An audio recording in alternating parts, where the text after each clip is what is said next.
नवी मुंबईतील छत्रपती शिवाजी महाराजांच्या पुतळ्याच्या अनावरणाला उपमुख्यमंत्री एकनाथ शिंदेंनी जाणं टाळलं।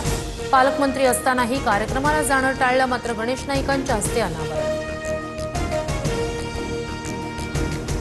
नवी मुंबईतील शिवरायांचा पुतळा अनावरण प्रकरणी अमित ठाकरेंवरील केस मागे घ्यायला सांगणार, अमित ठाकरेंवर गुन्हा दाखल झाला याच्याशी सहमत नाही मंत्री गणेश नाईक यांचं वक्तव्य।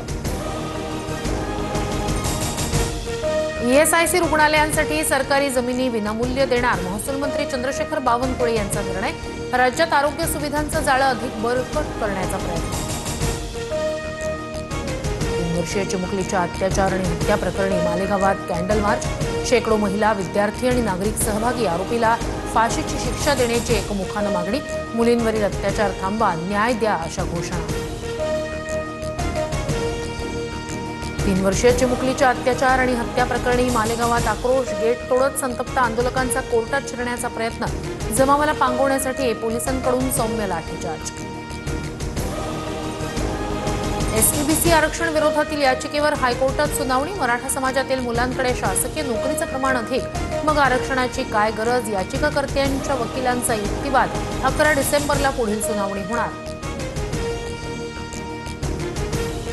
अनगर नगरपंचायत निवडणुकीत उज्ज्वला थिटेंचा अर्ज बाद झाल्याप्रकरणी 24 नोव्हेंबरला सुनावणी, सूचकाची सही नसल्यानं थिटेंचा उमेदवारी अर्ज झाला होता बाद।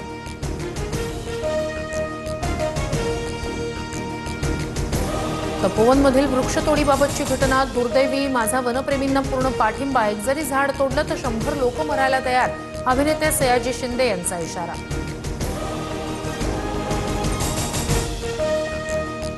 कल्याणमध्ये ऍसिडिटीच्या गोळ्यांमध्ये अळ्या निघाल्याची घटना, महिला रुग्ण हादरली, डॉक्टरही थक्क, औषधाची निर्मिती करणाऱ्या कंपनीविरोधात कारवाईची मागणी। 252 कोटींच्या ड्रग्ज प्रकरणात अभिनेत्री श्रद्धा कपूरचा भाऊ सिद्धांत कपूरला मुंबई पोलिसांकडून समन्स, सिद्धांत कपूरला मंगळवारी तर ऑरीला बुधवारी चौकशीला हजर राहण्याचा समन्स। दुबईत एअर शो दरम्यान भारतीय बनावटीचं तेजस विमान कोसळलं, दुपारी 3:40 अपघात झाल्याची माहिती, दुर्घटनेत पायलटचा मृत्यू।